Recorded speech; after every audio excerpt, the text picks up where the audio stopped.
high school, education is really a general education. I think that teaching music, what makes teaching music really fabulous is because it gives you a chance to connect with students at a way different level than maybe you do with math or science.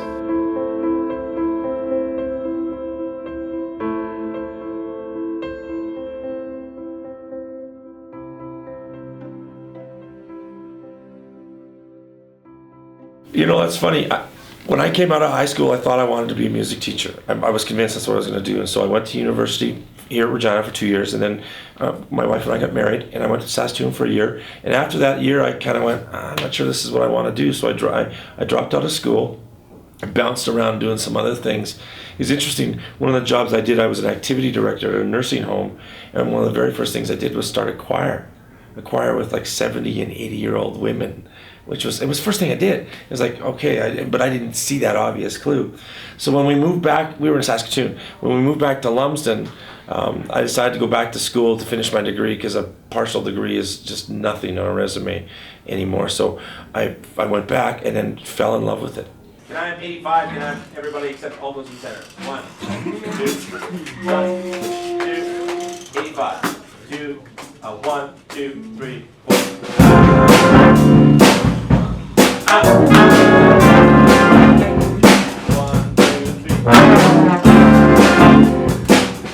2, 3. That's on 4. The 2 singles is on 4. 1, 2, 3. Da-da. Right? Try again, please. I think picking teaching for me was the best thing I could have done, and the fact that I get to teach music is even better.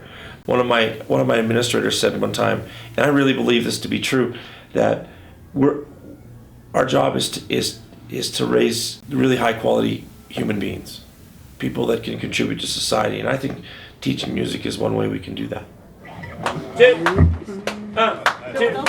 2, 3.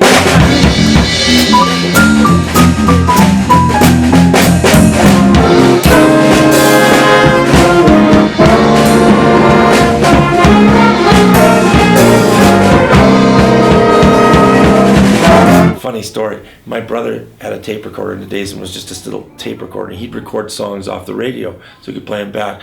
I would play them, and then in the middle of a song I would hit play or record, and I would sing for a while, and then hit stop. So it would be the song from the radio, and then me singing like at 7 or 8 years of age, right? And it was like, but I could hear the pitch. I could always hear that, but I never really got an opportunity to be involved in music until I got to high school.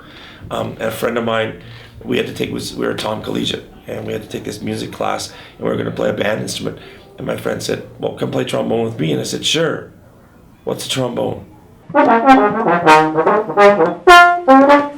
had no idea, right? And I fell in love with it. So I mean, I practiced like a demon for at least a couple of years in high school. I mean, a lot. Got involved in choir, got involved in band, did a couple other things, and then decided to go into music education at university.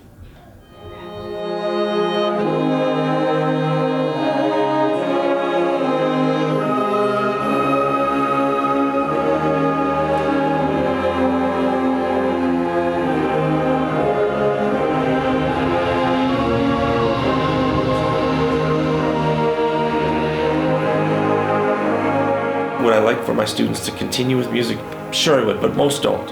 For me, it really is. It's so much about that love of music and making sure that what we do is meaningful for them, that regardless of what they do after high school, that their time in music was really, really worthwhile, and it helped to shape who they are.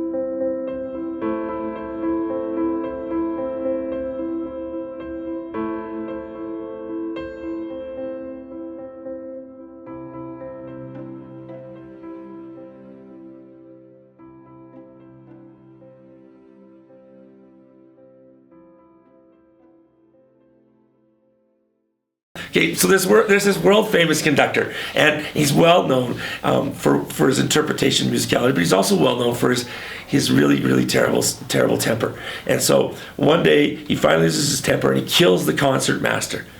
And as a result, he's tried, he's convicted, and he's sentenced to death. And so the day of execution comes, and the executioner comes to him and says, "What would you like for your last meal?" He says, "Well, I'd like 24 bananas." And so they give him his 24 bananas, and they take him to the electric chair, and they hook him up, and they flip the switch, and nothing happens. So by some strange quirk of the law, they have to let him go. So they let him go, and he goes back to his job of being a world-famous conductor, which he does very, very well. And sure enough, a few years later, he kills one of the cello players, and he's tried and convicted again.